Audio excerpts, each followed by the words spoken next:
Հայաստանում Իրանի դեսպանը չի բացառում, որ Իսրայելը Իրանին հարվածներ հասցնելիս օգտվել է Ադրբեջանի տարածքից։ Այսօր մամուլի ազգային ակումբում Մեհդի Սոփանին շեշտեց հետախուզական տվյալների հիման վրա Թեհրանը դիմել է Բաքվին։ Մենք տեղեկություն ստացանք, ըստ որի փոքր քանակությամբ անօդաչու թռչող սարքեր են հարևան երկրների կողմից մեր տարածք մտել։ Այդ պատճառով Իրանի եւ Ադրբեջանի նախագահների միջև հեռախոսազրույցի ժամանակ մեր նախագահը խնդրել է Ալիևից, որպեսզի լուրջ հետաքննություն անցկացվի այդ ուղղությամբ։ Կսպասենք տեսնենք, թե այդ հետաքննության արդյունքներն ինչպիսին կլինեն, որից հետո կկայացնենք որոշում, թե ինչպես արձագանքել։ Իրանի դեսպանն ընդգծեց, մեջբերում եմ, հնարավոր է եւ հավանական է, որ թշնամի սիոնիստական ռեժիմը այդ հարևան երկրի տարածքից օգտված լինի։ Միաժամանակ հիշեցրեց, ադրբեջանական կողմը վստահեցրել է, թե թույլ չի տա, որ իր տարածքը օգտագործվի այդ ուղղությամբ։ Դիտարկմանը, որ Իրանը շատ ուժեղ հետախուզություն ունի տարածաշրջանում եւ հետեւաբար հնարավոր է, որ նկատած չլիներ, որ հարձակումը Ադրբեջանից է եղել, դեսպանը պատասխանեց։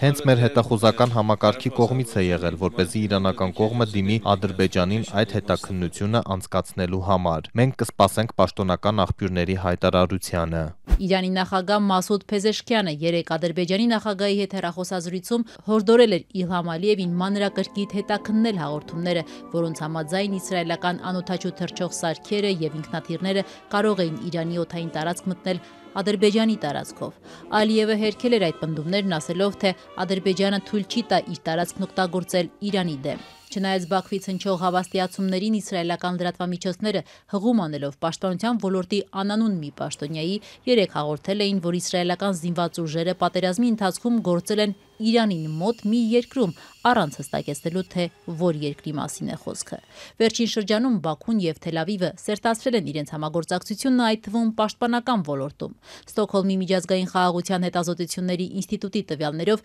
միայն 2016-ից 20 թվականները Ադրբեջան ներմուծված զենքի շուրջ 70%-ը իսրայելական արտադրության է։ Խորացող այս կապերը Իրանում վաղուց արդեն անհանգստության պատճառ են դարձել։ Պաշտոնական Բաքուն սակայն այսօր էլ շտապել է հերքել, թե իսրայելական անօդաչու թռչող սարքերը Իրանի օդային տարածք են մտել Ադրբեջանի տարածքով։ Ադրբեջանում Իրանի նորանշանակ դեսպանի հավատարմագրերը ընդունելու ժամանակ նախագահ Ալիևը անհեթեթություն է որակել այդ պնդումները։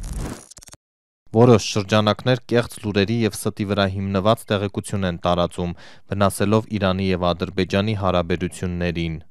Չնայած Բաքվից հնչող հավաստիացումներին, պաշտոնական Թեհրանը հետաքննության արդյունքներին է սպասում։ Արդյոք Ադրբեջանի տրամադրած տվյալները արժանահավատ կլինեն Թեհրանի համար։ Հայաստանում Իրանի դեսպանն այսօր ուղիղ պատասխան չտվեց, ասելով, թե պետք է սպասել։ Իդեպ իրանցի դիվանագետը անդրադարձավ նաև Հայաստանի ինքնիշխան տարածքը արևմտյան Ադրբեջան որակող Բաքվից հնչող հայտարարություններին, հակադարձելով.